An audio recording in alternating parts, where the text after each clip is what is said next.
নাইম বনে গেলেন বাংলার 360। হাতে ব্যাট নয়, যেন 4 ছক্কার মেশিন। সতীর্থরা নাইম শেখকে রান মেশিন বলেই ডাকছে। 22 গজে বাহাতির উইলো দারুণ রিদমে চলছে হাই স্পিডে। একের পর এক ঘরোয়া আসরে অসাধারণ ধারাবাহিকতা। জাতীয় দলের দরজায় জোরে সোরেই টোকা দিচ্ছেন নাইম শেখ। গেল ডিসেম্বরে সিলেটে গড়ায় এনসিএল টি20। ঢাকা মেট্রোর অধিনায়ক নাইম ছিলেন টুর্নামেন্টের সর্বোচ্চ রান সংগ্রাহক, যেখানে তার নেতৃত্ব গুণও ফুটে ওঠে।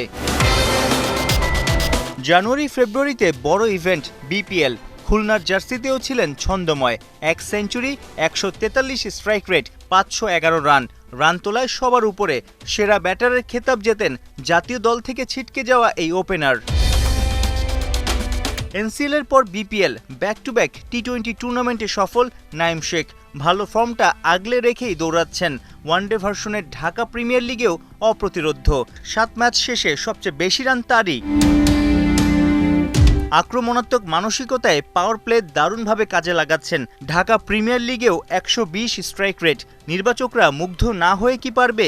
এনসিএল বিপিএল এর পর ডিপিএলেও কি রান তোলায় সবার উপরেই থাকবেন নাইম শেখ? পেস কি স্পিন সমান তালে উইকেটের চারপাশে খেলছেন। মূলত সাইড শট, ইনোভেটিভ শটগুলো আয়ত্তে আসাতেই আত্মবিশ্বাস বেড়েছে। রানও আসছে দেদারসে। অ্যাজ এ ওপেনার আপনার ভিতরে সব রকম শট থাকতে পারলে খুবই ভালো। প্র্যাকটিস ডেফিনেটলি অনেক প্র্যাকটিস করছি। যখন ন্যাশনাল টিমে নিক পোদাস ছিল, ও এটা নিয়ে কাজ করছিল। নাইম শেখ কতটুকু পরিণত? ইন্টারন্যাশনাল ক্রিকেটের সুযোগ পেলে জায়গাটা ধরে রাখার জন্য কতটুকু কনফিডেন্স?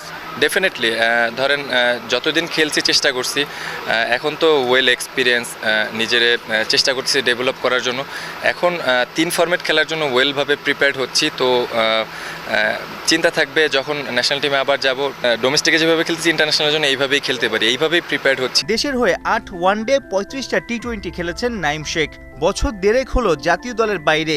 গেল 3 মাস ধরে ঘরোয়া ক্রিকেটে বড় আওয়াজ তুলছেন।